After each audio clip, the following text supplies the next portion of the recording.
Did you know that what happens in the 30 minutes before bedtime could literally determine whether you'll wake up the next morning? For adults over 70, certain seemingly harmless nighttime habits can become deadly. In this video, I'm revealing 4 critical bedtime mistakes that can be fatal for people over 70 and how you can avoid them. By the end, you'll know exactly which nighttime errors to avoid and have a simple, practical evening routine that could potentially save your life while dramatically improving your sleep quality. Sleep changes profoundly after we turn 70. Our sleep becomes lighter, we wake up more frequently during the night, and we experience less rapid eye movement sleep, the deep, restorative sleep our bodies need to heal. According to the National Institute on Aging, between 40 and 70% of older adults have chronic sleep problems, yet only about 20% ever discuss these issues with their doctors. This silence can be deadly. As we age, our bodies undergo significant physiological changes. Our reaction time slows, balance becomes more precarious, and medications often have stronger or different effects than when we were younger. These changes make nighttime particularly dangerous for seniors. The connection between sleep quality and overall health becomes even more critical after 70. Poor sleep doesn't just leave you tired, it directly impacts cognitive function, cardiovascular health, and your immune system's ability to fight disease. A groundbreaking 2021 study in the Journal of the American Geriatric Society found that adequate sleep reduces fall risk by 34% in seniors, a statistic that could mean the difference between life and death. Many of us don't realize that our bedroom can become a danger zone after 70. The path from bed to bathroom, often traversed in darkness or semi-consciousness, becomes treacherous terrain. The simple act of getting in and out of bed, something we've done without thinking our entire lives, suddenly presents real danger. This is why understanding the 4 critical nighttime errors is so essential. These aren't minor inconveniences. They're potentially life-threatening mistakes that countless seniors make every night without realizing the danger they're in. The story of Robert, age 74, illustrates this perfectly. A retired engineer, Robert was in relatively good health but had recently started taking medication for high blood pressure. One evening, feeling a bit more anxious than usual, he also took his prescribed sleep medication just minutes before bed, instead of following his doctor's recommendation to take it 30 minutes earlier. That night, when Robert got up to use the bathroom, the combined effect of both medications at their peak potency caused a sudden drop in blood pressure. He lost consciousness, fell, and suffered a severe head injury. His wife found him unresponsive the next morning. Robert's story isn't unusual. It highlights why understanding these nighttime dangers isn't just helpful, it's essential for survival past 70. Let's explore the first 2 critical errors and how to avoid them. One of the deadliest nighttime errors seniors make involves medication timing and combinations. Many older adults take multiple prescriptions, often including medications for blood pressure, pain management, or sleep. What most don't realize is that taking these medications too close to bedtime or in incorrect combinations can create a perfect storm of danger. According to the Centers for Disease Control and Prevention, adverse drug events cause approximately 1.3 million emergency department visits annually, with adults over 65 being twice as likely to suffer serious complications. This risk increases dramatically during nighttime hours when the body's metabolic processes naturally slow down. The solution is surprisingly straightforward. Implement the 90-minute rule for medication timing. Critical medications, especially those affecting blood pressure, balance, or consciousness, should ideally be taken at least 90 minutes before bedtime. This allows your body time to process the medication and stabilize before you lie down. Additionally, create a simple medication matrix, a chart identifying which of your medications should never be taken together or close in timing. Your pharmacist can help you develop this personalized tool. Keep a simple tracking system by your bedside to monitor any unusual effects from your medications. For example, blood pressure medications combined with sleep aids can cause dangerous drops in blood pressure when you stand up at night. Pain medications taken with certain antidepressants can heighten confusion and dizziness during nighttime hours. These combinations might be manageable during the day when you're alert, but become dangerous traps at night. The second critical error involves your bedroom arrangement and nighttime accessibility. Your bedroom, meant to be a sanctuary, can become an obstacle course after dark. More than 3 million older adults are treated in emergency departments annually for fall injuries, with a shocking 80% of nighttime falls occurring between the bed and bathroom. 3 high-risk zones demand your attention: the pathway to the bathroom, the process of getting in and out of bed and access to light. The ideal bedroom setup places your bed at a height allowing your feet to touch the floor when sitting on the edge. The path to your bathroom should be completely clear of obstacles. No throw rugs, no electrical cords, no small furniture items that can become tripping hazards in the dark. Installing motion-activated nightlights along the path to the bathroom eliminates the dangerous fumbling for light switches in the dark. A bedside lamp with an easy-to-reach switch should be within arm's reach of your pillow. Consider installing grab bars beside the bed and toilet. These simple additions can prevent catastrophic falls. Margaret, age 78, made these simple changes after her friend suffered a nighttime fall. "I never realized how dangerous my beautiful bedroom was," she explains. "I had decorative rugs, poor lighting, and my bed was so high I had to slide down to reach the floor." After implementing the recommended changes, all for less than $100, she reports feeling secure for the first time in years. "Now I don't worry every time I need to use the bathroom at night." These first 2 errors, medication, timing and bedroom setup, might seem simple, but addressing them properly can quite literally save your life. Small changes, implemented consistently, create the foundation for safer nights and healthier mornings after 70. The third critical nighttime error affects virtually every senior, but remains largely unaddressed. This dangerous combination, dehydration, paired with sudden physical exertion, can create the perfect conditions for a nighttime stroke or cardiovascular event. Many older adults intentionally reduce their fluid intake in the evening hours to avoid frequent bathroom trips during the night. While this seems logical, it creates a dangerous physiological situation. By bedtime, many seniors are already in a state of mild dehydration. According to research from the American Heart Association, 68% of nighttime stroke events in adults over 70 were preceded by significant dehydration. When your body lacks adequate hydration, your blood becomes thicker and more viscous, essentially turning from flowing river water to slow-moving syrup. This increased thickness forces your heart to work harder to pump blood throughout your body and can lead to clot formation. For seniors with already compromised cardiovascular systems, this added strain can trigger a stroke or heart event during the night. The danger compounds when you suddenly exert yourself, perhaps rushing to the bathroom or hurriedly responding to a phone call. This quick transition from rest to activity creates a perfect storm: dehydrated, thickened blood suddenly needing to flow more quickly through your system. Martha, age 73, experienced this firsthand. "I always limited my water intake after 6 o'clock to avoid bathroom trips," she explains. "One night I jumped up quickly when I heard what I thought was my grandson at the door. The dizziness was immediate, and the next thing I remember was waking up in the hospital. The doctors told me I had experienced a mini-stroke triggered by dehydration and sudden movement. The solution requires balancing proper hydration with practical nighttime needs. Instead of cutting fluids completely, implement the 2-1-none hydration timeline. Drink adequate fluids until 2 hours before bed, reduce to small sips only in the final hour, and avoid caffeinated or alcoholic beverages entirely, as these accelerate dehydration. A simple self-assessment can help you gauge your hydration status before bed. Check the color of your urine. It should be light yellow, not dark amber. Press your fingernail until the nail bed turns white. Then, equally important is managing your nighttime activity levels. Develop what experts call graduated movement. When getting up during the night, sit on the edge of the bed for 30 seconds before standing, then stand in place for another 30 seconds before walking. This allows your cardiovascular system to adjust gradually, rather than demanding an immediate increase in blood flow. Perhaps most importantly, recognize when you're having an emergency.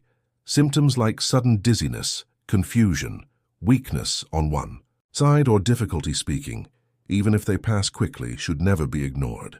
These could be warning signs of a transient ischemic attack, often called a mini-stroke, and require immediate medical attention.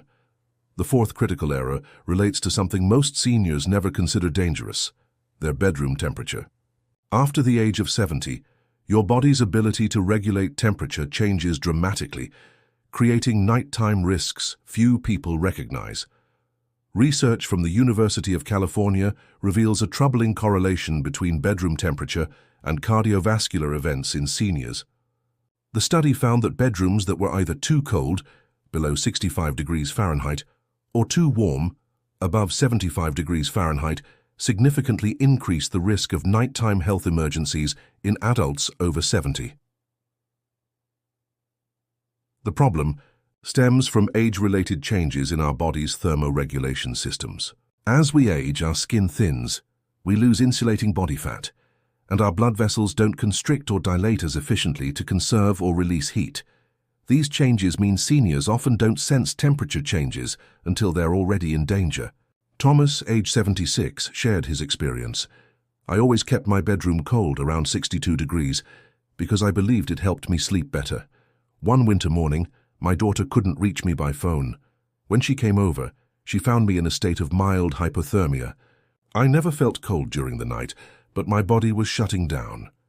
The ideal bedroom temperature for seniors falls between 68 and 72 degrees Fahrenheit.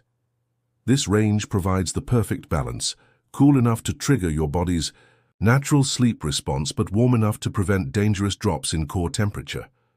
Equally important is your bedding strategy. Many seniors use the same heavy comforter year-round, not realizing their body's temperature fluctuates significantly throughout the night. The better approach is what sleep specialists call the layering method. Multiple thin layers that can be easily removed or added during the night without fully waking.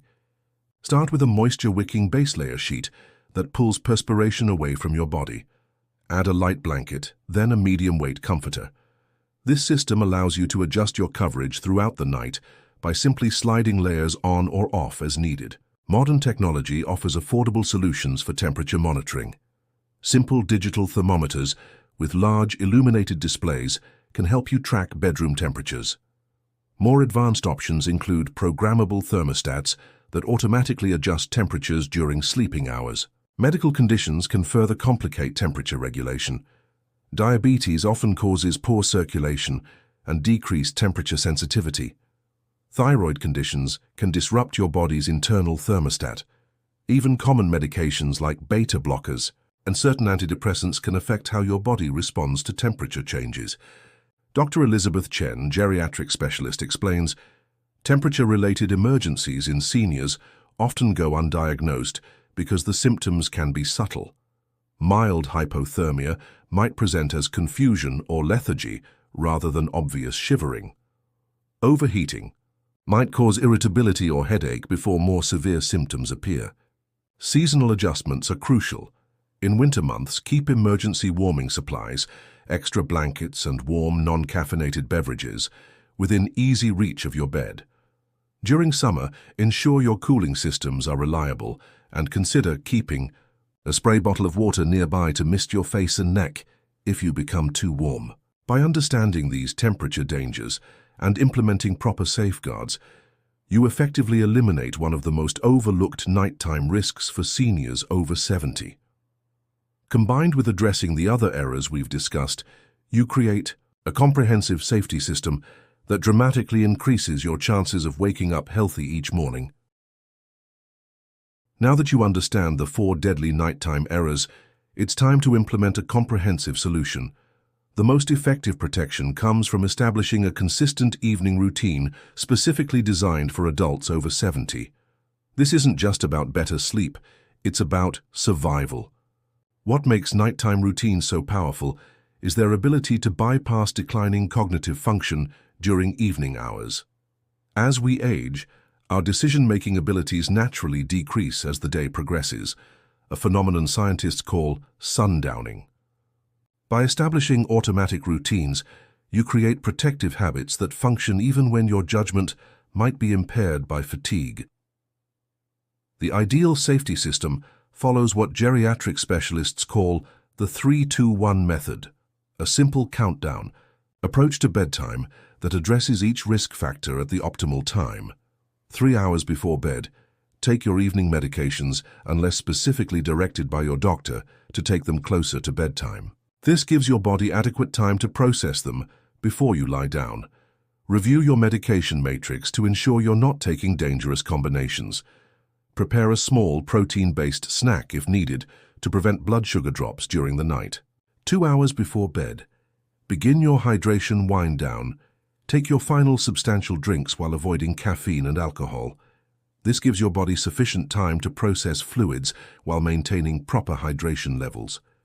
Set out a small glass of water by your bedside for emergency use during the night. 1 hour before bed, prepare your sleep environment. Adjust your bedroom to the optimal temperature between 68 and 72 degrees Fahrenheit. Clear the path to your bathroom of obstacles. Activate nightlights along the route. Position essential items, phone, glasses, emergency contact information, within easy reach of your bed. Harold, age 81, credits this system with potentially saving his life. "I've always been independent and thought routines were for people with memory problems," he admits. "But after a scary fall last year, my doctor insisted I try the 3-2-1 method.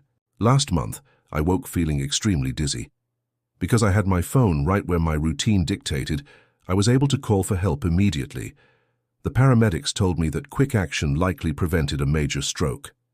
Equally important is recognizing when normal nighttime discomfort becomes a genuine emergency. 5 specific symptoms should trigger immediate action if they occur during the night. First, sudden confusion or inability to form coherent thoughts, especially if it comes on rapidly. Second, unexpected weakness, particularly if it's concentrated on one side of your body. Third, severe shortness of breath or chest pressure that doesn't subside within minutes. Fourth, a fall where you hit your head, even if you feel fine afterward. Fifth, extreme dizziness that prevents you from walking safely for a... These situations create what emergency physicians call a rapid response plan. This simple document kept by your bedside outlines when to call your doctor versus when to call emergency services, key medical information emergency responders will need, medications, allergies, conditions, the location of important medical documents, contact information for your closest relative or caregiver. To communicate effectively with medical professionals, use the SPAR technique. Situation, what's happening now. Background, relevant medical history. Assessment, what you think might be wrong. And recommendation, what you need. This structured communication method ensures you provide critical information even when stressed or confused. Consider technology solutions that match your comfort level. Simple emergency response buttons remain effective, but newer options include automatic fall detection devices, voice-activated emergency calling systems, and nighttime health monitoring wearables designed specifically for seniors. Remember that implementing even part of this system dramatically increases your safety. As Dr. Robert Jensen, emergency medicine specialist, notes, the patients with the best outcomes aren't necessarily those in perfect health. They're the ones with well-established safety protocols who get help quickly when problems arise. Perhaps the most persistent myth about aging is that seniors need less sleep.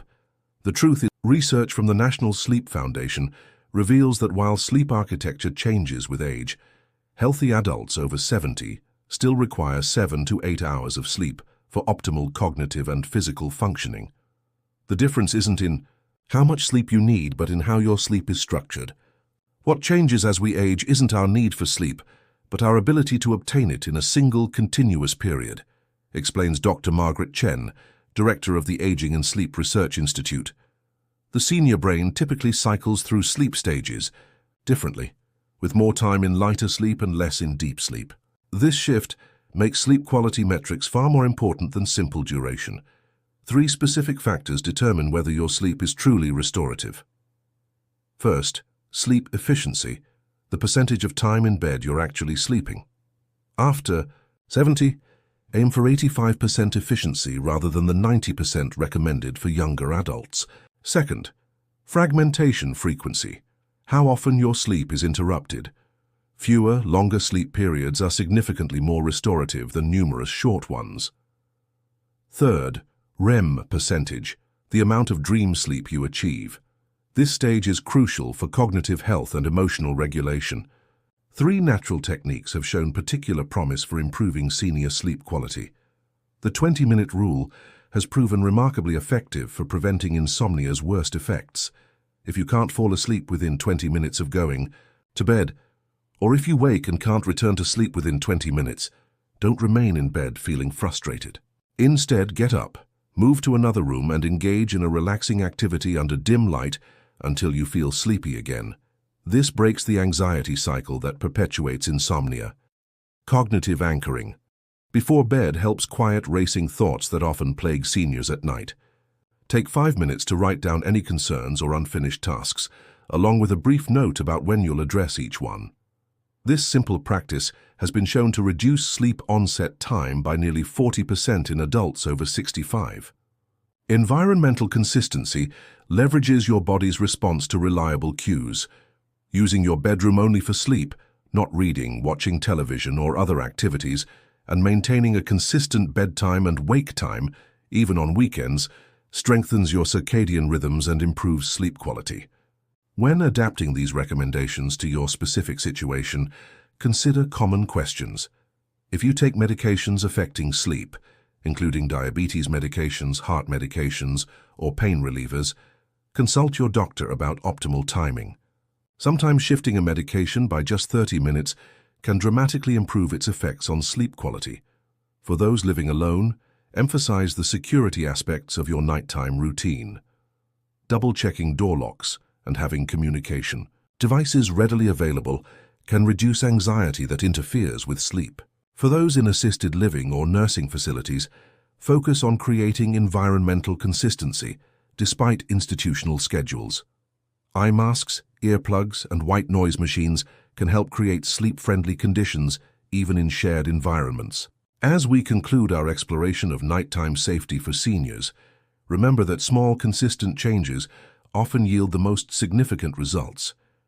The 4 critical errors we've discussed, medication timing mistakes, dangerous bedroom setups, dehydration with sudden exertion, and temperature regulation problems, might seem simple on the surface. Yet addressing them properly can quite literally save your life.